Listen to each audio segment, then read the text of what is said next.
കൊല്ലം ജില്ലയിലുള്ള കല്ലുവാതുക്കൽ വേളമാനൂരിലുള്ള കാവോട്ട് ശ്രീ അപ്പൂപ്പൻ കാവാണിത്. ഇത് പുരാതന കാലം മുതൽക്കേ ഉള്ളൊരു ക്ഷേത്രമാണ്.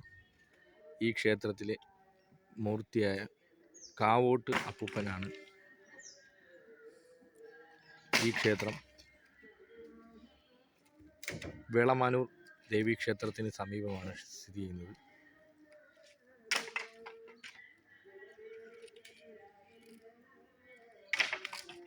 നല്ല ഒരു കാവും കാര്യങ്ങളൊക്കെ ആയിട്ടുള്ള നല്ല ശാന്തരൂപത്തിലുള്ള നല്ല ശാന്തമായ ഒരു അന്തരീക്ഷമാണ് ഇവിടെ. ഇതിൽ വരേണ്ടിവരെന്ന് പറഞ്ഞാൽ ഇപ്പം വഴിയെന്ന് പറഞ്ഞാൽ നമ്മുടെ ഗാന്ധി ഭവൻ, പുതിയ ഗാന്ധി ഭവൻ്റെ റോഡിൽ വന്നു കഴിഞ്ഞാൽ നമുക്ക് ഈ ക്ഷേത്രത്തിലേക്ക് എത്തിച്ചേരാം. വിളിച്ചാൽ വെളിപ്പുറത്തുള്ളൊരു ക്ഷേത്രമാണ് ഈ കാവോട്ട് ശ്രീ അപ്പൂപ്പൻ കാവ്.